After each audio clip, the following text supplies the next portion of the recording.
Magandang morning mga boss. Niya nasabta sa laing adlaw sa toang kinabuhi. Magdalaygon ang Dios sa kanunay niyang pagtipig kanato panahon sa kagabhion og sa iyahang paghatag kanunay kanato sa kusog kabaskog nga atong gikinahanglan alang sa atong pagpadayon sa pagkinabuhi.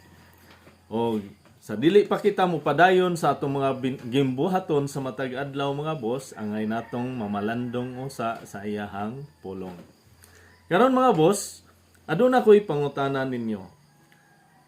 Makahimo ba natong matarong ang ato ang pagbinuotan o ang atong gituohan nga mga buhat nga maayo, makahimo ba nato nga matarong?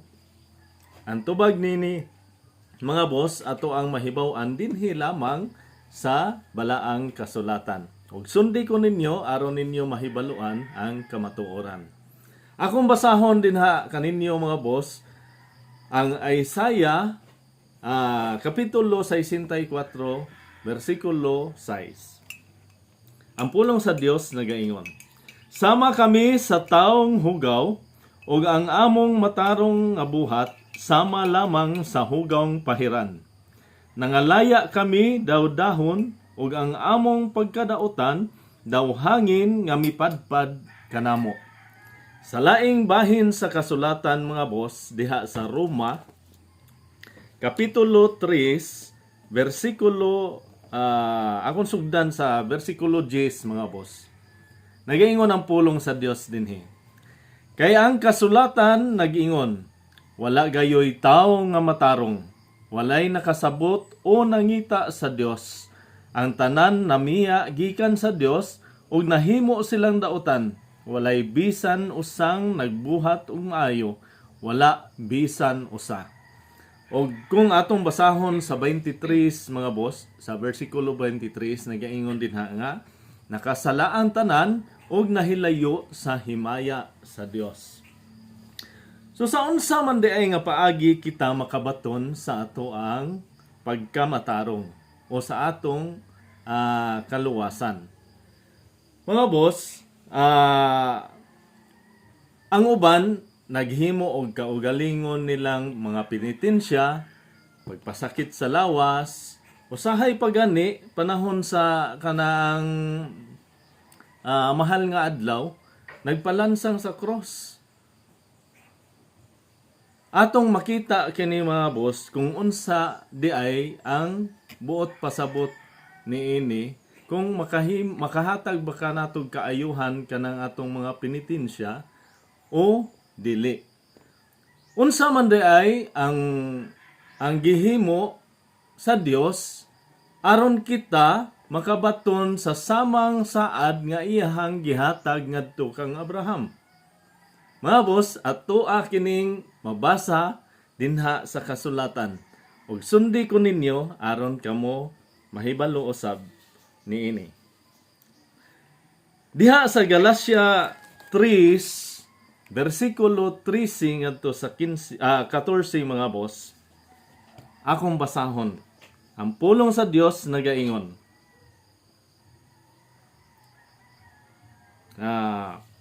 Apan gilukat kita ni Kristo gikan sa tunglo sa balaod. Pinaagi sa paghimo sa iyang kaugalingon nga tinunglo tungod kanato. Take note mga boss, tinunglo tungod kanato. Kay sumala sa giingon sa kasulatan, tinunglo sa Dios si bisan kinsa nga bitayon sa kahoy. Meaning, ang pagkabitay ni Jesus Christ ngadto sa cross tinunglo sa Dios nga kita unta ang angay nga naa didto. Apan gihimo ni Jesus Christ nga ang iyang kaugalingon mo tua didto puli kanato. Akong padayonon sa pagbasa mga boss sa 14. Gihimo kini ni Kristo aron ang panalangin nga gisaad sa Dios ngadto kang Abraham ikahatag ngadto sa mga dili Hudiyo pinaagi kang Kristo Jesus. Aron madawat nato ang gisaad sa Espiritu sa Dios pinaagi sa pagtuo. Take note mga boss, pinaagi sa pagtuo. pagtuo sa buhat ni Hesus Kristo didto sa cross. So mga boss, angay di ay kita nga magamping anang pagpabitay-bitay nato sa cross aron lang sa pagpinitin siya o sa unsa nga purpose. Kay ang bitayon di ay sa cross o sa kahoy tinunglo sa Dios. Walay si bisan kinsa nga makahimo sama sa gihimo ni Kristo nga nagpabitay sa krus o gihimong tinunglo sa Dios aron lang hatagan kita og kaluwasan. So mga boss, angay nato nga i-focus ang atong kaugalingon nga kita makabaton lamang diay sa saad sa Dios pinaagi sa pagtuo. Kay mao may giingon din hiyo.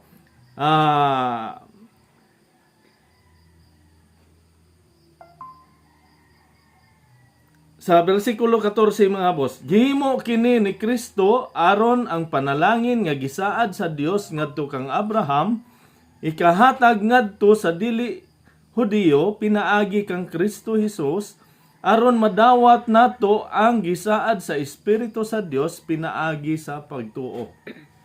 Pinaagi ra gyud sa pagtuo mga boss nga kita makabaton sa ato ang pagkamatarong. O dili pinaagi sa ato ang mga gikonsiderar nga mga maayong buhat. Akong basahon ug dugang kaninyo mga boss isip support ani nga verse diha sa Efeso 2:8 ngadto sa 10. Ang pulong sa Dios nagaingon, kay pinaagi sa pagtuo naluwas kamo tungod sa grasya sa Dios. Dili kini inyong buhat kundili gasa sa Dios. Busa walay makapasigarbo niini sanglit dili man kini bunga sa inyong mga paningkamot. Mga binuhat kita sa Dios o gibuhat kita niya diha kang Kristo Hesus aron magbuhat kita sa maayo nga maoy iyang tuyo alang kanato. So unsa ang maayo nga gipasabot maayong buhat nga gipasabot dinhi mga boss? Nga gisulti naman didto nga walay maayong buhat nga sa tao nga gikonsiderar nga maayo kay sama ra gani sa pahiran ng atong mga maayong buhat. So mga boss, adunay kalahian ang pagkonsiderar nato sa ato ang maayong buhat aron kita makabaton og kaluwasan or kita sa laing bahin naghimo kita og maayong buhat tungod kay aduna na kitay kaluwasan. Nakadawat na kita sa kaluwasan o sa gugma sa Dios mao nga nagbuhat kita og maayong buhat. So managlahi ni nga konsepto mga boss. Ang ato ang unang konsepto sa tao siya magbuhat og maayong buhat alang sa iyang kaugalingon lang nga gihuna-huna nga maayo kini alang kaniya og nga siya makabaton og kaluwasan pinaagi niining maayong buhat o pinaagi sa iyang pagbinuotan. So meaning more focus on sa iyahang kaugalingon. Og sa laing bahin nga kita